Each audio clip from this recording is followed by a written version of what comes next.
Welcome, everyone, to episode 178 of Puppet Masters and Castle Freaks, the internet's leading all things Charles Band podcast. I am one of your hosts, Jared Hornbeck, a pile of rancid alien glop.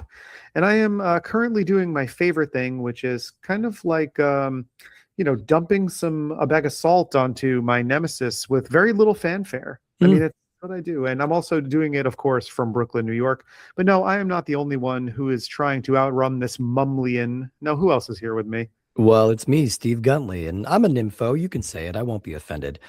This is the podcast about moonlians, stone stairs, and ravage rooms. That's because this is the podcast about Petrified, a sci-fi horror hybrid that at long last brings mummies into the full moon fold. It's been a long time coming. I'm surprised we didn't get to it sooner. Yeah. But we are joined by a very special guest. I'm very excited to have him here. Who is joining us today? Hey, everybody. My name is Brian Finnerty from Macabre Daily, and I guess I'm here to help you all answer the question, is not God a sexual being? I'm glad we can finally drill down on this. Yeah. You guys didn't tell me to have a witty quip prepared for the beginning. I just had to do that. And yet you had one. Look at that. You outshined both of us, so kudos to you.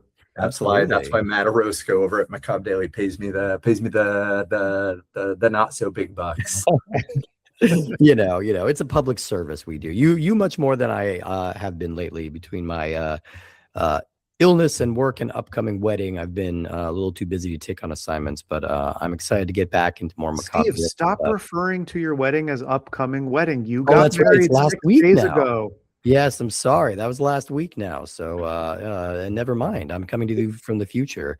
Unless people think I have been having like a month-long cold, I can assure you it's only been about a week. We've been back-to-backing these episodes. So apologies again for the garbage disposal voice going on today. But I like to imagine a scenario where somebody who listens is like, oof, Steve's voice sounded bad. I hope by the next one that's gone. And then there's just 4 straight episodes of you sounding like complete shit. Yeah, it's just my Roz from Monsters, Inc. era. I'm just... I thought you were going to say Roz Doyle. Oh, I know. I saw your scratchy voice. Your Roz sense started tingling because I mentioned Perry Gilpin.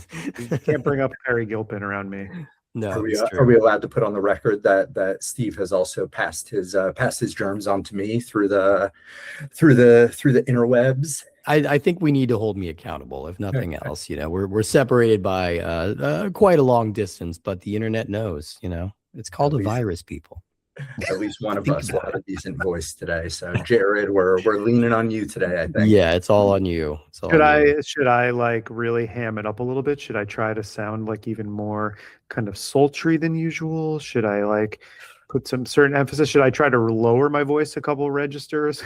Or actually, no, I should probably, to counteract, I should probably go up a couple octaves. I think you should Tiny Tim it, and you can choose however you want to approach that. Do you want to be the musician Tiny Tim? Do you want to be the fictional character Tiny Tim? That's all you. You want to just be a small guy named Tim. If I don't mind me, I'm going to disappear for a second, but it's just because I'm getting both my crutch and my ukulele. I think based on this movie, you should try to sound as sultry and sexy as you possibly can.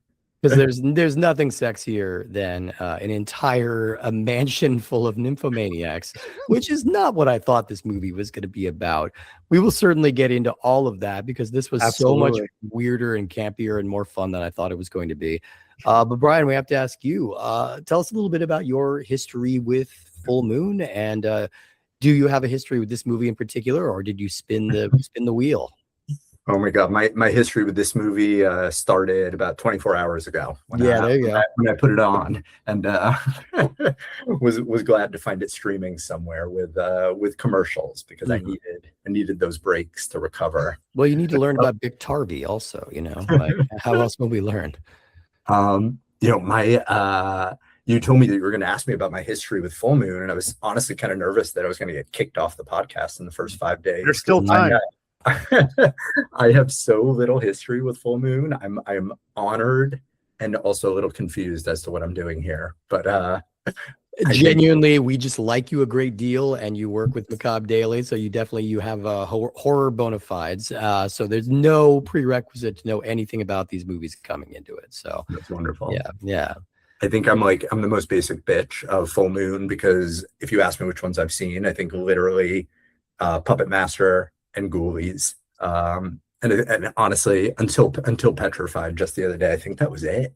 I mean, you might have more than you think if you've seen Yeah. Reanimator, if you've seen From Beyond, if you've seen Tourist Trap, things like that. There's a lot of things that are kind of like in the periphery.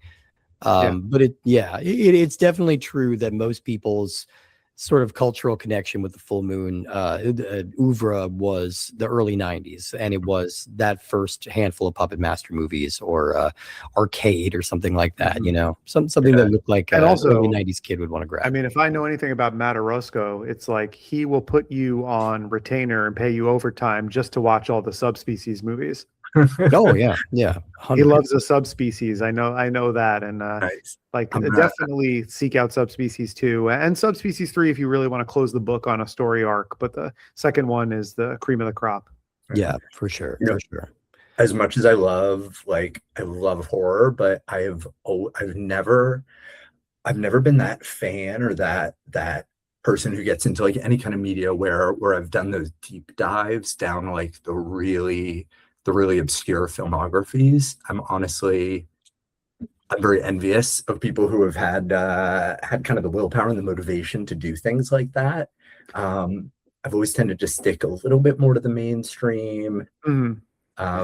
Well, yeah, I mean, there's nothing wrong with like scratching the surface too. And it's like there's no shortage of, I mean, even right now as we speak, it's like there's, 2026 has been a pretty strong month for horror. So even just keeping up with new stuff coming out. And then if you go back and watch old stuff, it's like, I think a lot of the franchises are pretty accessible. And a lot of those franchises have different actors, different directors. Some of them might have different producers. I mean, I know your Bob Shays and Frank Mancuso Jr.'s and Mustafa Akkad's kind of helm to those major franchises, but like they can be different, visions of different directors even within franchises. So it is a totally different thing to go by production company or by producer to do deep dives, because when you look at it, if you haven't, it can be kind of daunting to look at Charles Band's discography, to look at Roger Corman's discography, look at Lloyd Kaufman's discography or filmographies, I should say. There's so much there. It can be overwhelming, I think. Yeah. Can I want to be in my day job. I'm a therapist. So I'm going to be that annoying therapist. Can I turn the tables and ask you guys a question about this? By all means. I'm sure you've answered the question of like why you love Charles Band and Full Moon movies a million times, but I guess I'm kind of curious what your thoughts are on like the mindset kind of, or the personality type of like who are the people who really like do these deep dives like you guys have done? Like what motivates you, and what do you get out of it? I think we both kind of approached it like we were not super fans. We hadn't seen a whole lot of these movies going into this show.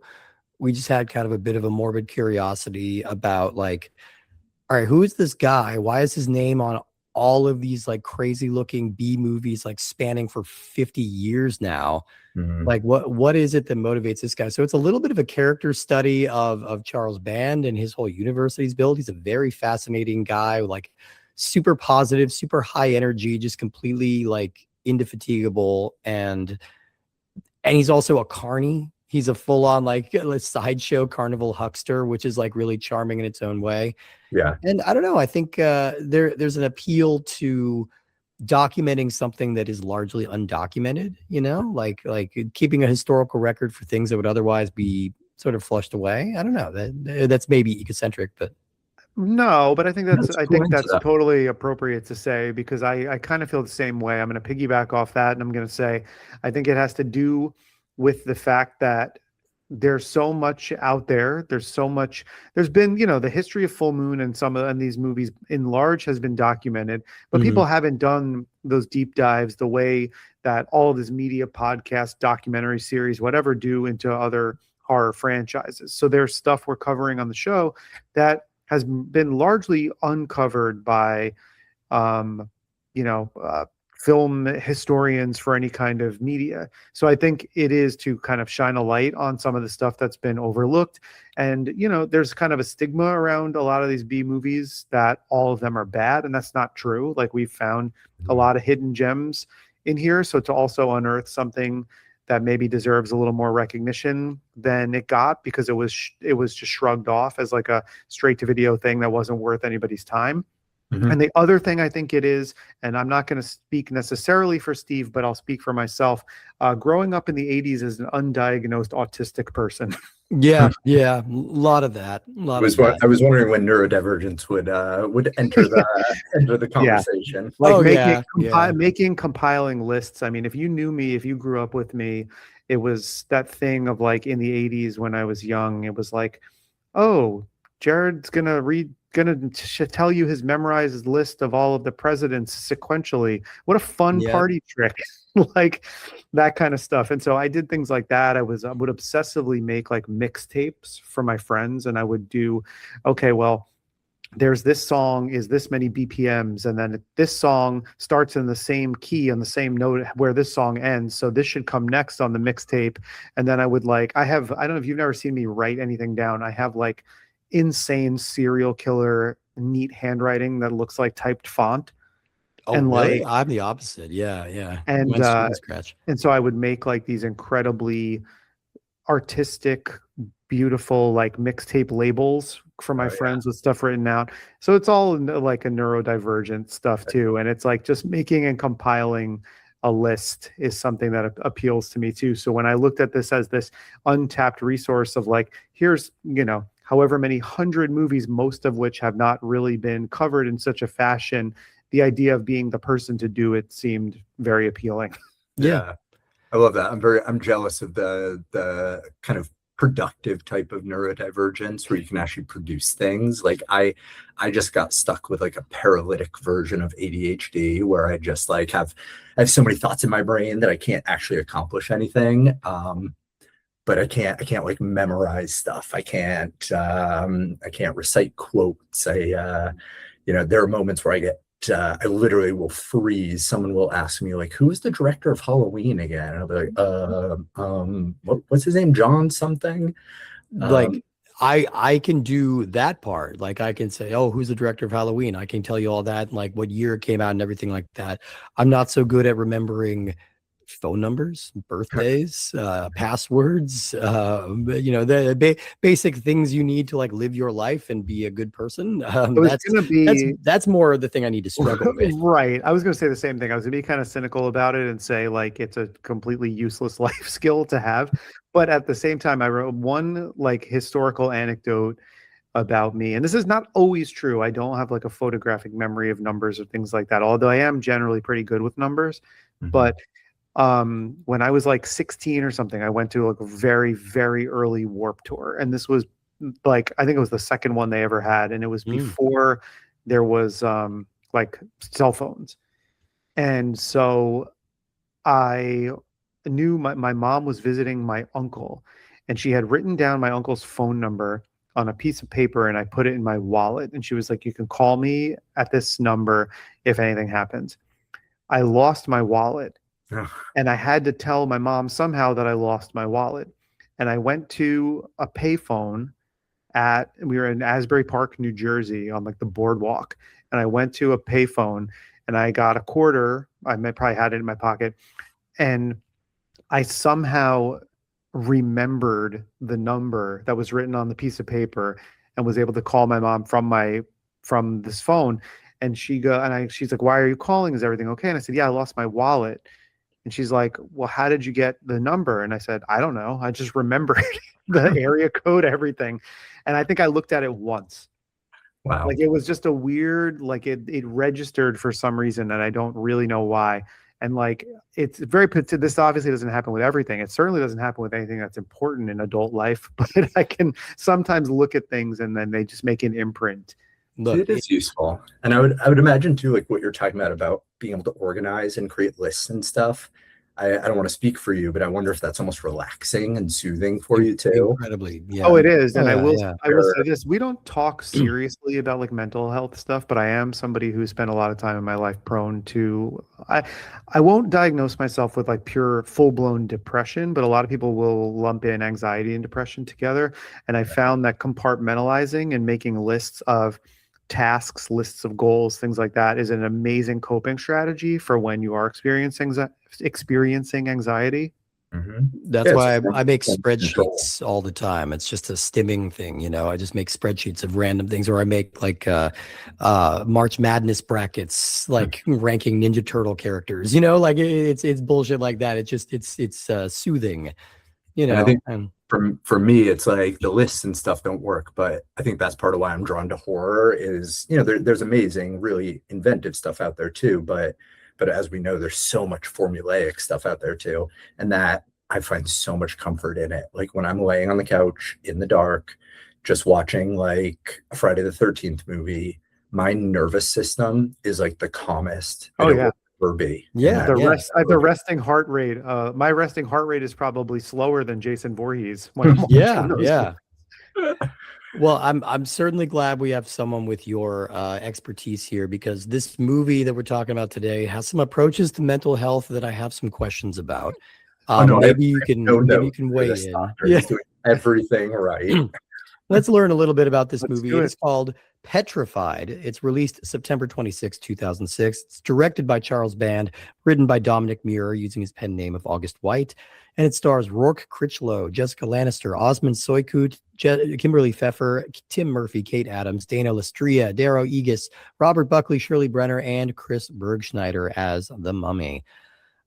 Ever the pioneer, Charles Band was actually one of the first filmmakers to jump onto the fledgling crowdfunding your movie trend. This was 2006, and this movie was financed by more than 200 people who chipped in a little bit, of varying degrees. That's why the end credits of this movie are 10 minutes long, and now they have 200 executive producer credits. That's why this is this before Kickstarter? Like 2006 is early. Like, I Yeah. feel like And it they had kickstarted. like they had Yeah, that I one don't clip in the remember middle of the kickstarting anything at credits that time. of like he was talking in the middle of the credits, giving his little speech at a conference, right? Yeah, Mhm. yeah, If yeah. anyone bought like $100 or more of merch, they got an executive producer credit. I was cracking up at that. Well, given the way that like Charles Band has come in at the very start of like things that went on to be recognizable trends, like I would say this might actually be before Kickstarter. Yeah, yeah, exactly. He this has been a story arc that we've been following throughout this entire show, which is that Charles Band is always very early to trends, like kind of unfortunately for him, like way too early. Like he opened the first video store in Los Angeles. That was 1982. People didn't really have VCRs in their house unless they were, quite wealthy or collectors. Blockbuster wouldn't start getting popular until 1985, 86. So he was just way too early to a lot of trends. And this is another one where he was just first out the gate. And I don't think he's done this again. I mean, I know he regularly has people who are able to contribute or like win contests for walk-on roles or do different things like that. But I don't know if he's ever fully crowdfunded a movie since this one. It's funny. I was watching those credits, and for a hot second, I was looking for your names to pop up because I'm like, oh, they're such super fans. And then I realized, like, no, that is way too far in the past. Like, yeah, 20 years ago, this wouldn't have been on my radar at all. Strangely, yeah, this is the first time that mummies have entered the Full Moon canon outside of a very brief appearance, I believe, in The Creeps, which is Yes, a movie about basically universal monsters coming back to life, but they're all played by little people. So there was at least a brief cameo of a mummy in that. But this is the first one to actually center a mummy. And that's kind of odd that it's taken this long because A, they're public domain. Yeah. B, they're narratively flexible. You can have them be from like multiple different parts of the world, because mummies are just accessed everywhere. And C, it's cheap. All you need is just a length of gauze and somebody willing to like be wrapped in a length of gauze. And then most of your work is done. That's not to diminish the work they did here, bringing this alien mummy to life. They were calling it a mumlian in the behind the scenes work. So a bit of an awkward portmanteau, but it makes it distinctive. This character was designed and played by a long-time special effects artist Chris Bergschneider. And I think the effects are pretty good. I think this is a pretty fun character design. Yeah, it's simple, but it's fun. So they had this suit basically, which Chris Bergschneider designed, and then it was kind of to make it not just a straightforward mummy, to make it the mummy alien hybrid. Jeff Farley came in, worked on it a little bit, helped add some metallic things to it and elongate the hands or something to change the design slightly. And yeah, no, I think, it has some charm, I think, for sure. Like this mummy design. I mean, there are moments when there's things that are happening involving effects around the mumlian where I'm a little like, man, everyone in 2006 kind of just had the wrong idea.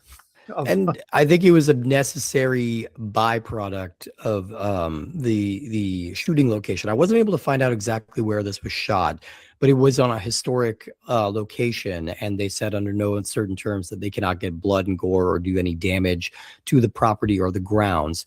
And so they opted to give the mummy the power to petrify people by staring at them, giving the old Medusa stare, and turning them into very awkward CGI gray cast with stone figures. Or in the case of some of them, it looked like they just kind of like spray painted the actors with some dark gray spray paint. Very well may have just been that. That effect, man, that effect got me. I was cackling every time. I was like, this is some Animorphs looking shit. Yeah. Well, it said, like when I looked him up on IMDb, that guy Chris Bergschneider, it said he worked on Demon Knight too. Yeah. And yeah. I felt like there were some similarities between some of the glowing effects of the mummy. Totally. We saw in the demons in that movie. Yep. As just a brief Demon Knight aside, I recently showed that to my now wife, and was just one of the most delightful things in recent years is how much she fucking loves that movie. Like, I was not expecting her to like really embrace it the way she did, and said she was just like over the moon with how fun that movie is. Great and movie. I'm like, you passed the vibes check all the way. Like that's awesome. Brian, did you go to the Brooklyn Horror when Ernest Dickerson was there getting the award? I was at Brooklyn Horror there, but I didn't get to the Demon Knight showing, unfortunately. Yeah, I would have loved to. It's such a fun movie. It was really fun. Zero Gravity gave him the Leviathan Award, and it was so awesome to have him there. And that's a movie. It was fun because the crowd, I would say like 30% of the crowd seemed to be like first timers. Oh wow. Yeah. And so it was great. It played huge. Everyone loved it. I mean, how can you not? Everyone was hooting and hollering. How can you not love Billy Zane in that movie? I mean, he's just having so much fun. Yeah, it's an incredible movie. But so they shot this movie very cheaply and very quickly, as is the nature of these films. The star here is Canadian actor and great name haver Rourke Critchlow. I mean, that's just an awesome, like, it sounds like an evil industrialist in a Bond movie already. He played Buzz. That's Buzz York. He has a very long career. He plays a lot of like stern authority figure types. Most recently, he was a general in Tron Ares. So, he's still around, still working big things. Yeah. So, he's still out there. I also recognized Robert Buckley. He has a brief role in this as one of the FBI agents. He was actually on. I had a big crush on him, and I was very disappointed when he mysteriously disappeared at the end of the movie. Kind of just gone from the movie. Yeah, he comes in. It's like hair, right? Yeah. He was on iZombie for 5 years, which was I watched only the first season of that, but I enjoyed it. And I have friends who like deeply love that show. I thought he was kind of popping, and then it's like both of that little kind of X-Files-y subplot just disappears from the movie. Sure does. Yes. Which is, fine. We don't need too much here. This is a very lean movie. This is 75 minutes on paper. It's really close to the 61 minutes when you take out the credits. This is they really let the credits go on this. This is not a movie that overstays its welcome, which I was very relieved with. I think the biggest complaint that I have right off the top is that the title's really kind of like putting lipstick on a pig here. We're really trying to pretty up what should be a goofy, campy title. Right. So instead of calling it Petrified, I propose we all canonically change the title of this to Space Mummy versus Nympho Academy. Because that is exactly what this is. Hey, listen, you know what? And if we're going by the Charles Band School of Filmmaking, we can make a kick-ass poster for that movie. Oh my God, absolutely. Do just like a Slave Girls from Beyond Infinity style, like, painterly mashup. I think just need to reframe this movie in that one way, because let me tell you, going into this movie, I really was blindsided by the nymphomaniac reform center aspect of this movie, which is a very important aspect of this movie. I was texting Steve while I was watching it for the first time, and I was like, this movie does things you're not going to expect. Really didn't. Yeah. When you two first shared the movie with me, I don't know where I first read the synopsis of it, but it was like a really simple, kind of boring one. It was just like an alien or a mummy, attack some people. So I was like, okay, whatever. And then I pulled it up to stream and I got the expanded description. And it started talking about going to a psych facility for nymphomaniacs. And I legit got so excited. Yeah. Well, that was kind of serendipity, because it was like having you as like a mental health professional I didn't even really know that aspect of the movie either. So it was just kind of a happy accident to have this truly bizarre, I don't want to say asylum, but what would you call that kind of facility? That oh my God. I mean, facilities like that I don't think exist, first of all, but this probably call it like a residential healthcare facility. I guess, it's similar to whatever they're doing in Cellar Dweller, or like the Artist Escape. And I think I invoked this in that episode as well, but there's a fairly obscure late 70s B movie that I think about all the time called Don't Go in the Basement. Oh, yeah. And that's a movie about a kind of free-range psychiatric facility where their approach to the treatment for their patients, who are respectively nymphomaniacs, axe murderers, thieves, incest havers, all of this, their approach. That is how it works in the mental health world. We just take all those people, we just throw them all together. Yeah, right? Absolutely. Just make a little paella.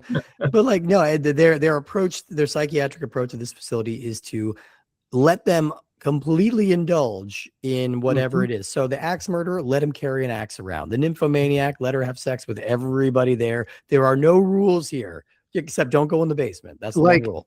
Yeah, it's a great approach to having these kind of facilities that don't really make any sense. It's like, oh, you got a guy with anger issues, give him an axe, let him chop up the firewood. Oh, you got a real fat, annoying guy, let him have chocolate dripping out of his mouth. Oh, this girl likes to do the robot. This guy stutters. Yeah, they all belong in the same facility. And this movie has that approach as well. It's like we have a bunch of attractive young women who are professed sex addicts. The best way to deal with this is to partner them up with a bunch of attractive young women who are professed sex addicts and just let them work it out. And in this movie, I guess by sex addict, we just mean horny bisexual women. Right? Horny bisexual women, yeah, which I assume makes up a large portion of our demographic. So to all the horny bisexual women listening to our show right now, we see you, we salute you. Yes, everyone who's thought this out as one of their Pride Month listens is really being rewarded now. When I loved it, it wasn't just the mental health part that I connected with, but I don't know if you know this or not, but in my day-to-day practice, one of the things I focus on is literally sex addiction. Really, a lot of my clients come to me is challenges with compulsive sexuality, being confused or concerned about their attraction or their relationship with porn and sex and infidelity. So you literally could not have picked a more perfect movie for me. I'm amazed how well that worked out. If I'm being honest. And I'm assuming they drafted the script off of your thesis notes. They were, they based this is so close to life, down to the mad scientist laboratory in the back room where they are making some wild assumptions, not only about increased sex drives, but about Asian people. Oh, God. I have many questions. Cringy, right? That was bad. That was bad. I wasn't expecting that element to come into it, but there is a point where they intentionally say that Asian people are being experimented on in this because they have remarkable anti-aging properties. About them like they're an oil of Olay process. Yeah, this movie is not above the occasional outdated trope. There's also like there's a bit between two of the characters where it's like, well, just wait till the doctor gets here, and it's like, she's the doctor, and it's like, her, a woman, a doctor, a lady doctor. Yeah, the to one be fair, it turned out she was not in fact Right. a doctor, so not entirely wrong. But still, she was the only one wearing a lab coat, when he came up and was harassing them. Yeah. Yeah. I will I mean- say, like, I know a movie like this, you're not meant to take it too seriously and dig too deep into the themes, but I was a little disappointed. To be clear, I actually really enjoyed it. It was a fun as hell movie. It's super fun. Yeah. But when I wanted to like look at it deeper, I was a little disappointed that they didn't like kind of dig more into the sexual politics of it all, right? Yeah. It could have been, there were some missed opportunities. It could have been really cool to like explicitly connect the Mumlian to like, oh, he is drawn to sexual energy, right? So what does that say? And then, if you had all these women maybe like teaming up and fighting back against the mummy, that could have said some cool stuff about like sexual empowerment and this and that. Mhm. Instead, unfortunately, unless I missed one, I think we just killed all the nymphomaniacs by the end of the movie, and it was just the school teacher who survived. Yeah, the depiction of the women in this movie is not terribly flattering. I think not only are they all nymphomaniacs, they all also appear to be quite unintelligent and are being treated like being infantilized in a really serious way. Yeah, the movie does not have a take. The movie does not have anything particular to say about this affliction or about its connection to a space alien mummy. This is a classic Reese's peanut butter cup situation of, you got space alien in my nympho movie, you got nympho movie in my space alien movie. Like it's two great tastes that don't necessarily taste great together, but they're here. That's also been weirdly historically, that's kind of been the case when you try to combine aliens and mummies together. It's like it's something that doesn't happen that much, and the only other ones I can think of, besides Petrified, if we're talking about a Mumlian, is a movie that I don't know if you've ever seen it. A movie that came out in 1982 called Time Walker. I haven't seen it, but I've So heard Time of it. Walker, you might have seen it as a Mystery Science Theater episode, Oh, retitled by Film Ventures International as Being from Another Planet. Oh, yeah. Okay. And Yeah. it's one where it's basically like a mummy from King Tut's tomb is delivered to this university, and it has these like crystals that have been scattered from a pouch to a bunch of different places across town, basically, and the mummy comes to life and starts killing people there. But there's like a thing with them. They don't get petrified, but when the mummy touches them, they basically turn into like muck. Like they turn into like green, like kind of like Troll 2. Oh, sure. They turn into pudding. Yeah. Weirdly, I was trying to think of alien mummy movies, and weirdly, I was able to pull a couple. We have Stargate, of course. Sure. And we have Indiana Jones and the Kingdom of the Crystal Skull, which has alien mummies and crystal skulls and a kingdom. Wow. So once again, Carl's band was ahead of the curve, huh? Absolutely. Yeah. Eat my dust, Spielberg. Yeah. I think I struck that Indiana Jones movie from the record because I don't remember a goddamn frame of that movie. You're probably better off. I still, I know a lot of people hate on the newest one. I still contend that 4 is the worst offense. Yeah. But anyway, that's a podcast for a different day. We've really never touched on the Indiana Jones on this show before, but the pipeline just hasn't been there. Pipeline hasn't been there because usually we're hanging out here in 2006 in this early digital realm here. And I will say this movie, Steve, maybe you'll agree with me. This felt to me the most soap opera of anything I think we've watched so far. There was a level of commitment to the performances, which kind of like outshined the budget and what the movie was really trying to do. But I felt a lot of times like they were playing it kind of big. And I know like Jessica Lancaster, who plays Helen Knowles, like the female lead, I remember her from Dr. Moreau's House of Pain. Yeah. She quite good in that, where she's playing like the 1940s journalist. And she's got a lot of energy in that performance. Here, she's playing a totally different kind of character, but I feel like she's playing it kind of big. And there was just so I like a soap opera. This movie has that thing that a lot of low budget movies do as an overcorrection, which is that basically the entire movie is set to a score. Yeah. And it makes it really jarring because it's like it'll shift on a dime. Like it'll be this kind of maudlin, banal, like slightly melodramatic music that's playing. Yeah. But then it'll change scenes and it'll immediately go into this weird early 2000s electronic. It sounds like an episode of House is about to start. A little bit, and then of course there is a Timu knockoff Crazy Town song, which, I mean, if you're doing a knockoff Crazy Town, then you are already kind of in trouble. But I'm wondering too if some of that is like there's a weird X-Files kind of influence over this movie, and there's certainly something about an alien mummy that feels like an X-Files episode. There may actually have been one about that, and I can't remember off the top of my head, but certainly they've been in that area. And the two characters that they introduced, the FBI agents investigating the crime, are certainly coded to be like a Mulder and Scully type. And it's just kind of a bummer that the movie just sort of drops them. They have no impact on the plot. We get a little bit of character establishment. They're talking about their relationship, then they're gone, and they only show up at the end to wrap up the plot. I was never fully clear on Buzz, what he was doing there, what his motivations were, and who he worked for. And a lot of that was because Rourke Critchlow's performance was casual to the point of being somnambulant. He's clearly trying to go for like kind of an unbothered cool, but like it's an alien space mummy at a nympho academy. You should probably be just a little bothered in some direction or another. He was so chill about everything. I mean, right from the beginning, the guy he waltzes into this apparently not locked facility, though it should be.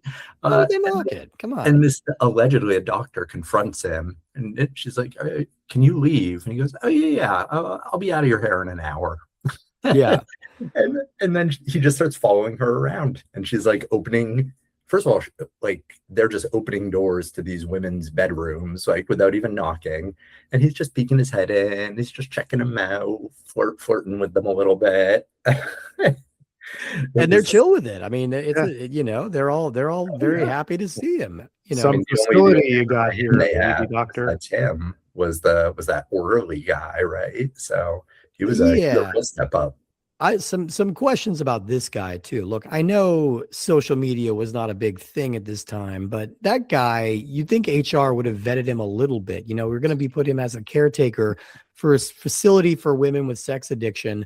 Maybe let's get a guy who doesn't hate women quite so vociferously. Because carries a set of handcuffs around with him for no apparent reason.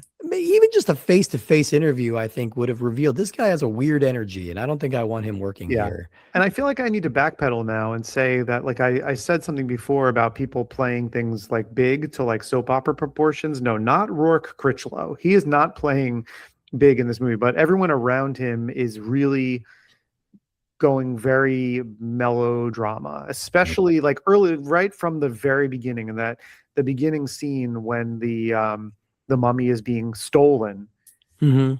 It's like the guy that it's being stolen from, like he's like really talking from his chest. He's really putting a lot of oomph into it. I mean, he's only in the movie for a very brief time. And then the other two who are like the plan with Buzz in the beginning. That is Buzz in the beginning, right? It's hard to tell with the floppy blonde haircut. I was like, it could be someone else, because there is an honest to goodness switcheroo in this movie of a character, and I think it is the Buzz's partner in the beginning is played by a completely different actress than in the last scene. Sure is. Wait, the blonde woman? What the heck was her name? Siberian Shelley? Yeah. Siberian Shelley. Was it a different actress? I thought she just had a hair. I thought she just had a haircut. No, I'm pretty sure it's a completely different person. It's just Yeah. the blithe attitude towards everything was like no one's gonna notice. No one's gonna be Yeah. able to differentiate anyone throughout all of these sepia tones. It's a pretty low quality digital transfer, So yeah, it's easy to lose that, but I mean that's just one of those elements that makes it fun. And we haven't even touched on Osman Soykud, who plays the basically the mad scientist running this laboratory. He has a straight up like Ed Wood style lab with like operating tables with straps like in the back of his lab. Like you're half expecting to see a Tesla coil in the foreground. Like it's just so jarring in the middle of this movie to be like, oh yeah, also we're making references to like House of Frankenstein or whatever. Like we're going like really old school with the evil character here, and his motivations are still very unclear to me. Like he's trying to extend aging, I guess. Something like he's harnessing the sexual energy and Asianness of some of his patients to cure aging. I think the pseudoscience was basically like they have sex, it releases all these hormones that slow the aging process, and we can, I don't know, I assume he's extracting it from them somehow and probably going to turn it into a serum at some point. He's just bottling their sex juices. I don't know. It's so gross and it's so weird, but like I just love it feels almost like a narrative exercise to see like, okay, how can we set this whole thing at an academy for nymphomaniacs and have it make sense? Let's find a way to tap into the science of this. What I love, amazing again, ahead, like, it's such a short run time, yeah, and they fit all these different elements into it: alien mummy, X-Files, nymphomaniacs, mad scientist. Like that's why I was telling Steve, I was like, this movie like does some things you're not going to expect, and it combines a bunch of elements that don't really feel like they go well together. But one thing that I think is funny about this movie really sheds light on Charles Band, because Charles Band didn't write this. I mean, this was written by Dominic Muir, who also, if you didn't know, Brian, was the writer of Critters. Yep. Really? He became a big Charles Band guy towards the end of his life. He passed away in 2010, but he wrote a lot of these movies under the pseudonym August White. Oh my God, Critters was one of my favorite movies when I was a kid. So good. Mine too. Wow. Yeah. I have not rewatched it since I was probably like 12. I need to see it again. So this, I think this idea for a movie called Petrified about a mummy goes back kind of a ways, but it wasn't like Charles Band. I don't think had a lot to do with the story development of this one, and the reason being is because we're dealing with this faculty for sex addicts, and we know that Charles Band himself can be a little bit skittish when it comes to this stuff, even though he's kind of like, similar to, he's kind of like a more PG-13 version in a lot of ways of Roger Corman. He knows he needs to follow the Arkoff system a bit. He knows you got to have a little bit of TNA. I mean, you cannot possibly have less TNA in a movie about sex addicts than you do in this movie. I think you see one nipple. Yeah. And that's just kind of, as I was watching it, I was thinking about how funny that was, of how perfectly it encapsulates his feeling towards these things. It's like he knows that he has to put it in, but he doesn't really feel comfortable having the actresses do too much. So it's like, this is a movie that's dealing with like people who are, so enraptured by sex addiction that they're in this special facility and yet no one has sex. Yeah. Which, to be honest, and again, not to give this movie too much credit, but like that was actually something I kind of appreciated about it, was that like the women, they were silly, they were vapid, they were absolutely used as like victims, but they were never really demonized in the movie for their interest in sex.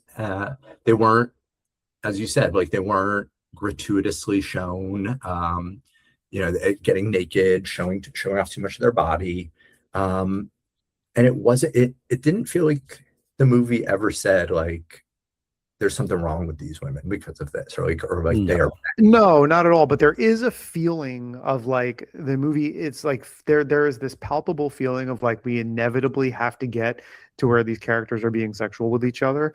And like there's one where it's like it hilariously cuts from like one kind of like sci-fi mummy alien scene to a scene of just two women like sitting on the grass in the middle of a field, and it's the one woman is talking, and it's like she's doing this like monologue about how, oh, I've heard some like crazy stories about things that happen. I'm going to tell you a story about like my cousin or someone, about two people who came out to make out on the grass, just like we're about to do right now. But then they were interrupted by a piece of human flesh on the skin that fell from the tree right in between the two of them. And it's like almost the other character says something. It's like she's doing this whole story, and it's almost like set up for a punchline where the other character's like, well, if no one lived to tell about it, then how did you hear this story? And she's like, oh, I guess you're right. Well, why were we here again? And then like, it's just funny. Like once you get to watch, once you see enough of these movies, you notice these trends where it's like Charles Band is not super like he likes to play it as if he's delivering the goods on all these things you want, like the TNA and like the nudity and the sex and all those things. But he really isn't that interested in getting to that part. And it's well, maybe the most evident, I feel like, in this movie, and definitely noticeable when you hear him talk about directing actresses in these kinds of scenes, or his attitude towards it in general. He feels, I think, a little bit icky towards it, whereas maybe some of the more exploitative directors wouldn't. This could have been taken so much further in like really, probably by today's standards, wildly offensive ways. It was as over the top as it was. It was relatively subtle in some of the stuff he was doing with the sex. There is always an element of like, oh, okay, I gotta pay the toll. I know what my audience is expecting, and they'll want at least like a couple of these shots. But I think he personally feels uncomfortable asking actors to perform in scenes like this, and so he doesn't like presiding over these any more than he has to, which is like something I've always found kind of charming about all of these movies. Like they have all of these seedy, sort of trappings, but at the end of the day, he is much more interested in the space mummy and the mad scientist said than he is in these nubile women touching each other. Like it's kind of charming in its way. Even when there is like an actual sex happening, it's played for laughs. It's like, oh, your whole body is rock hard now. One guy. And then the funny thing about the way that scene is staged is it's like the mummy is in the room with them because the mummy has looked at the man's face and turned his entire body to stone. But the woman was unaware that the alien mummy was in the room the entire time. Because then she keeps going, and then she like turns her head and sees this, like, she didn't like notice all of this like green glowing light. She didn't notice the the texture of the skin changing completely and basically rigor mortis setting into his entire body. It was, so even then it's played for laughs. They went out of their way to like almost suggest that the mummy is a voyeur of some sort too. I mean, there were multiple scenes of him just watching it on, or just peeking through doors. Yeah, but again, you're totally right. Like him being a mummy and him being there really had nothing to do with each other. Like he is not drawn to this place for any particular reason. He's just kind of around. They just had the misfortune of resurrecting an ancient mummy next door to this reform center. He wasn't there for them, but since they were there, he was going to take a peek, right? Like exactly. I may be a mummy, but I'm still a man. And ultimately, this mumlian was very, very easy to defeat. You just need to douse it with a bag of common table salt, and that's it. And you don't even really need to put much effort into it. Like he looks like he's emptying the kitty litter bag. He was annoyed that he had to do this. He did not even wait to see if it killed the mummy. He just dumped it and walked off screen. And he just watched like a woman that he was trying to work with and protect get turned to stone, like maybe 30 seconds before that. Well, in the first scene of the movie, that's why I was confused about his character a little bit, because in the first scene of the movie, his like business partner who's showing up to get this like severed mummy hand that's in this box shoots the dealer guy who got it for them, and he just like does not react. No, I thought he was just in on the plan, because he stands there completely still, and then a good 5 to 10 seconds go by and he just kind of turns to the guy and is like, hey man, what are you doing? It's like, yes, that's how a human being reacts when someone pulls out a gun and shoots someone when a transaction is supposed to be happening. Yeah. Deep undercover. He can't give it away by. Oh, that's what it is, right? Yeah, he's just a pro. He's a consummate pro, and Well, I apologize. He needs to compartmentalize those emotions, much like James Bond does. So yeah, exactly. Yeah, I apologize for not, complimenting the movie on the nuance that it achieves. Give them some credit. And I was expecting some kind of like third act twist of like, the salt didn't kill the mommy. There's one more jump scare or something like that. Because when this happens, I looked at the runtime. I'm like, oh, there's still 17 minutes left of this movie. Like, so he's going to come back at some point. No, they reconvene outside for 2 minutes where we just have these one FBI agent show up to tie things together slightly. And then we get some of the longest credits that we've encountered on the show to date. Really, really going for it. Like, these are Lord of the Rings level credits going on here. Doing a lot of heavy lifting in this movie. They were very noticeable. Like my husband was in the room with me while I was watching, and he was not paying attention to the movie at all. Sure. But at one point, he looks over at me. He goes, "Is it just me, or are these credits really, really long?" They sure are. Yeah. Nope. Not just you. They are incredibly long. It's pretty goofy and it's pretty funny. It's pretty goofy in a lot of ways, and like we said, the mummy design has some charm. I do like the fact that you get like a mummy mask with teeth. I feel like that's uncommon, and he's not your typical kind of like gray or just decaying mummy. He's got like a green hue to him, so he looks a little bit different. I mean, I guess we don't see a ton of mummies unbandaged all the time, but like I thought it was definitely an interesting suit. I think Chris Bergsnyder, there's got to be, even in something as cheap and as Charlie Band calls this, a 6-day wonder type movie that's made so quickly and so cheaply as it was. It's got to be kind of a fun sense of pride of like, I designed this pretty cool suit design on the cheap. I'm actually going to don the costume and be the character in the movie. There's got to be some fun to that. And so I think the times when that was happening, it was fun. And the other effects are kind of hilarious, and like they're obviously very cheap and they're obviously ineffective in a lot of ways, but they're watching the faces of the people kind of turn to wood in the Petrified after looking at the mummy gave me a chuckle. And so a lot of this obviously done quickly, done cheaply, but every once in a while a credit will catch my eye, and there was no shortage of credits obviously this time. But in case any of you guys were wondering, like the suit passable, some of the other effects laughable, but the catering impeccable. Yes, they were catered by impeccable catering, which I saw in the credits, and I thought that's funny. I don't know why, but it just with that credit, it's like when you accidentally you catch like who's the best boy in a credit, and it just stands out to you. Who's the best boy? Who's the best boy? These people, they deserve their moment in the spotlight.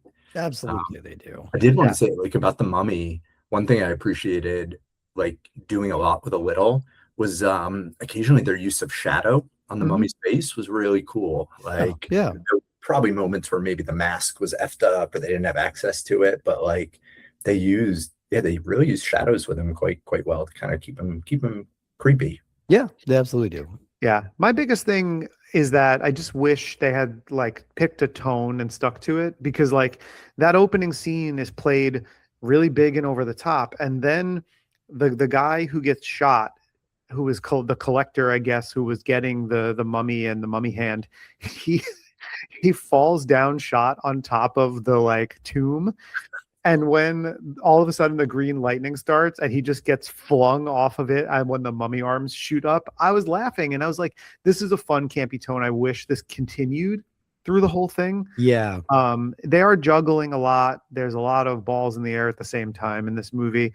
It's kind of like this, demented fruitcake of all of this, like it's these ingredients that don't necessarily go together, and it's like it's jarring at times, and it's like whiplash from going from like this one storyline to another completely out there, seemingly out of left field storyline. But when it all comes together, it was kind of delightful in this really odd way. Yeah, no, it really was. It recaptured, like, it's been a while since I've seen, like, your prototypical, like, so bad it's good movie. This really had those vibes. I think if certain parts of it had been like amped up a little bit, Yeah. it had just all the elements of something you could see being this like really campy midnight movie classic. I think it just didn't quite get there with most of the elements, but Yeah. all the components were there. And I think it's also worth noting that this came at a time where, Full Moon weren't exactly firing on all cylinders trying to churn stuff out. Like 2006 was one of their slowest years of output. It Yeah. was literally this and Evil Bong Yeah. were Yeah. like the only two things they put out in that calendar year, which is very out of character. And I think with Dead Man's Hand in 2007, there was a couple other 2007 ones. They kind of start to increase their output again. Yeah. But like it's just, and it kind of, I think, is emblematic of that time period where it's like, for whatever reason, in 2006, maybe, the company, the future of the company was a little bit in limbo. How Charles Band was going to pivot here, was kind of up in the air. And it's just like, there weren't a lot of shows, as they call them, for these people to be working on Yeah. at the time. So it's a very odd, like, how should I say this? Like, not time, what's the word for it? Like a Like a time capsule, like a I didn't want to say time capsule. There was another way I wanted to word it, and I did a very poor job. That's So okay. we'll go That's with okay. time capsule, like a snapshot time capsule of a certain time. I'm going with that. That's what I meant to say, and I just fumbled over it. Well, and I think this also has that good bad movie trait of like, yes, there is some content in here that is offensive on paper, but it's also so wrong-headedly offensive. It's so over the top dumb that like I have a hard time believing anybody could actually be truly offended by some of the assumptions that this movie is making. It's because it's so patently stupid and so like so far beyond the pale. It's like kind of cycling back around to being charming. There's a type of offensive that is just so harmless as to it's like, oh, that's just cute, right? Yeah, it's just like, oh, buddy, you tried. Yeah. It's hard to get too bent out of shape over anything. Like I don't think this is getting any protests. Well, I think we've wrapped it up. I think if we can borrow a mummy pun here. Yeah. You literally just texted me the exact same thing almost, and I don't know if that was intentional or not, but I like to believe it is. I like to believe we're keeping that going. Why you two are partners, right? Truly, it's become a hive mind situation a lot of the time. Like we are stealing each other's lines all the time. So. But Brian, thank you so much for being here. We really appreciate you lending your expertise and your wisdom as a space Egyptologist to really help us crack this one. My pleasure. I'm glad I could be of service. Where can people find all the stuff that you're working on? Well, you can find me mostly on Instagram at Scared Sane. So yeah, being a contributor to Macabre Daily, my two main contributions are the Skeletons in the Closet column, which talks about intersection of queerness and horror, and as my name suggests, the Scared Sane column, where we look at mental health and horror. And I hope people will seek me out. We have some pretty cool stuff. It will all be out there probably by the time you listen to this, but some really cool stuff coming up for Pride Month at Macabre Daily. We did a Pride Month takeover of both Matt's podcast, the Macabre Daily podcast, and Sean O'Connor's Paper Cuts podcast. So we gave them the boot and made things a little gay over at Macabre. Which is appreciated. Thank you. Yeah, and very much appreciated. You classed the joint up is really what happened there. And if you check out Brian's stuff on Macabre Daily or any of the stuff that he mentioned, you're going to find stuff that you're going to love. If you are someone who enjoys the show, if you were just clamoring for a podcast about the movie Petrified in the year 2026, and you stumbled upon this and you were like, wow, I can't believe this exists. Great job, guys. Well, the best way to show us some love is to go onto Apple Podcasts or Spotify, leave us a 5-star rating, maybe a brief review if you feel so inclined to do so. If you want to keep up with us on a weekly basis, the best way to do so is Instagram. You can follow us at puppetmasters_Castle Freaks, or you can follow me at _Giallo_Jared. The audio versions of the show will continue to be on our YouTube channel. So if you like consuming podcasts that way, then definitely subscribe to the YouTube channel. We do day of releases on Threads and Blue Sky and our Facebook group. So no shortage of ways to find the show every time we release a new episode to you. Maybe one day we'll come in with some fun reels or TikToks or YouTube videos. But until then, Steve is a busy, busy boy. So Steve, what else have you got going on? Well, I'm also the host of the show Cinema Arcade. That is cinema and arcade mashed together. That is what we do. We are watching movies and then playing the games based on those movies to see how they contrast, compare, detract, enhancing from one another. I believe the week that you're hearing this, we're going to be covering the 1993 action blockbuster classic Cliffhanger, which is a deeply dumb movie with some of the legitimately most impressive stunts you'll ever see in your life. Truly some awesome action in that movie. I mean, villainous Lithgow. The villainous Lithgow. Villainous Lithgow. Well, the only way they could have been better is if video game too. What the video game really fumbles the premise on that one. It's just kind of a really boring, like side-scrolling beat 'em up. But the one way they could have topped Lithgow is if they went with their original pitch for a villain, which was David Bowie. So arguably would have been a step up, but that's a sliding door situation. But yeah, check that one out. I think the week after that, we're finally starting a little bit of a Looney Tunes miniseries. So we're talking about the two Space Jam movies and Looney Tunes back in action as a bit of a palate cleanser for that second Space Jam movie. So yeah, check that out over at Cinema Arcade. And check us out next week because we've got a very exciting one coming up, which I definitely have on the spreadsheet in front of me. I know what it is, and I don't need to check because it is a double episode where we're revisiting two of our favorite vulgar auteurs. That would be Tim Kincaid and Gorman Bechard.